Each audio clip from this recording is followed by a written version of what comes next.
work that they're doing. Very cool.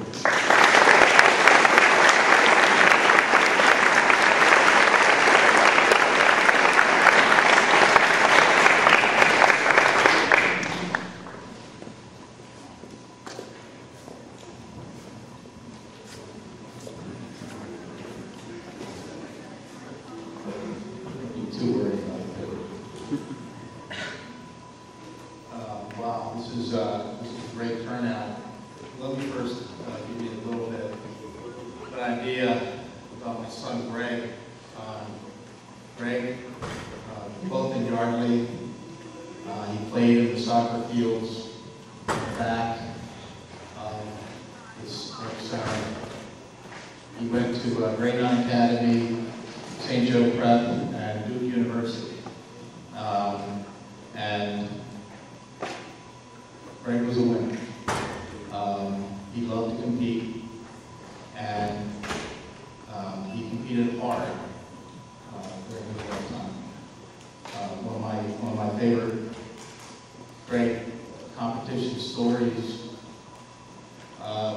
occurred on the soccer fields in the back there when I think he was only about probably 5th grade, maybe 6th grade. I think maybe 4th. He was young, and a grandmother of someone on his team came up to me one day and said, "Are you Greg Wolf's dad?" And I said, "Yes, I am." And she said, "Well, I can tell you have raised your son the right way." And I said, "Well, thank you. I mean, every time he scores a goal, he points to you and he points to God." And I said, "Well, thank you very much." And she went, "Well, what you didn't know was Greg was very much a businessman too, and he liked to collect baseball cards, so he had a monetary deal. Every time he scored a goal, in fact, he said, "Pop, one more buck." But I didn't want to ruin grandmother's taste. He would be so proud to look around this room tonight to see all of you, to see the Greg Wolf Fund, to see his picture up there. Not. He would be so upset right now at me. He'd be spitting mad. He would not even be talking to me right now. I can imagine what he'd say to me. And my kids for sure know this to be true. He'd look at me and he'd say, "Pop, you want a fund? You want a fund with a name on it? Well, how about the George Wolf Fund? Leave me out." And that's the way he was. He had a temper. He had a sense of humor. Just today, I was looking for some tickets to a ball game, and I ran across, and you do this when you lose a child, as several people tonight know, you run along, you come along with just remembrances and memories of what went on while they were with you. And I just happened to pull out of my desk a printed email, and I didn't know what it was. And it's from wolfgreg@aol.com, Friday, May 22, 1998. And it was sent to me at my office. And it says, Philadelphia Catholic League Championships, Philadelphia Country Club, May 26, 1998. And it was the email that the Prep varsity golf coach sent to the golf team. And Greg was the sophomore that year. And it went down one penny, and it had Forgas, Kelly, Gunnings, Zablicki, Couch, Comedy, and in number 7 slot, it said Wolf. And he was so proud of that. And I went, wow, that's really nice. It's so great that he's sharing that with me. Well, I must have got a chuckle then, because then I looked up at the rate line today, and I was really feeling sad having read this. And then I saw the rate line, and the rate line says, "Who demand?" And he was just tweeting, and that's the way Greg was. By the way, He usually gives me 3 strikes. I just used up my 2nd strike tonight. So, but Greg also had a very, very, very big heart, and he loved to give. He loved to give presents. He was very, very, very unselfish, and I want to continue Greg's legacy, Jimmy's legacy, by giving to so many others that are so deserving. But I'm doing it for selfish reasons. I'm doing it because I want the world to know what my son was about. And I want the world to know that he wanted to help people. He wanted to help families. He wanted to help people like Marco and his mom, Rita, who are just such fantastic people.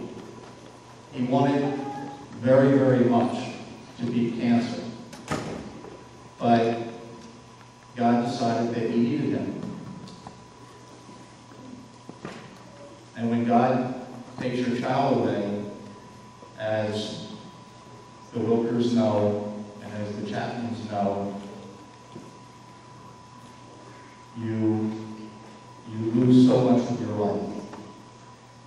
And you realize that when God made that decision, he made the decision that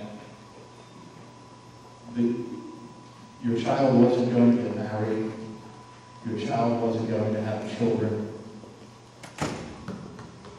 because God needed him for something else.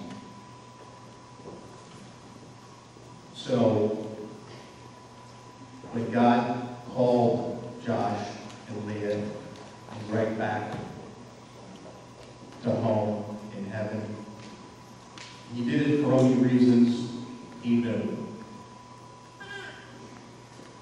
We had wonderful years with Greg that we would not trade for anything, as did, I'm sure, Josh's parents and Leah's parents.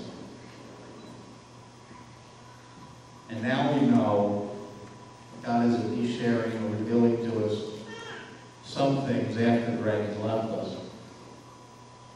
One was how many hearts Greg touched, how many friends he inspired, and how many people still need his help.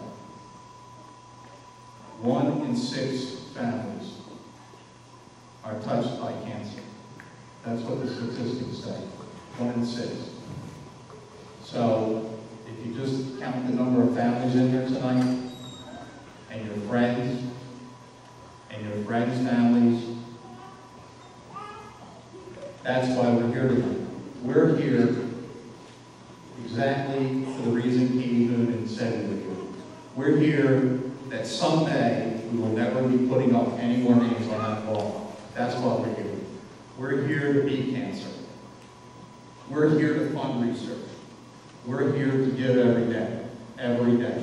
Not just 4 days every year, but every day. The B Foundation and the Greg Wolf Fund do not just measure giving in money, but they measure it by giving your time, helping others, helping people beat cancer, comforting them during their battle, keeping them in your heart, and keeping them in your prayers every day of the year. And that's what we're doing tonight. And for that, I thank you very much. But now I'm going for the 3rd strike rank. So, as I've closed most of my other talks, I would like, very proud to say, that the Greg Wolf Fund has raised over $1.5 million in our brief existence.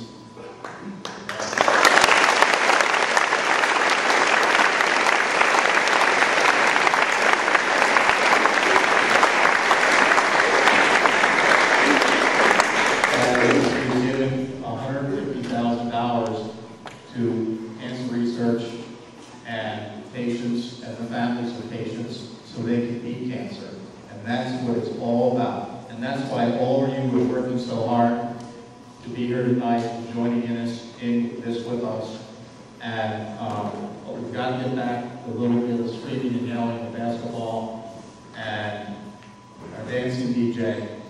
So, as I end most of my talk at the Jimmy B, I want a little screaming going on. So, I want to raise the roof, and Monsignor Fitz and Josh and Leah and Greg are in heaven, and I want them to hear us.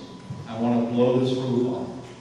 So I'm going to yell for Fitz, and you're going to yell back for Fitz. Just follow my lead. Be loud. For Fitz! Forever!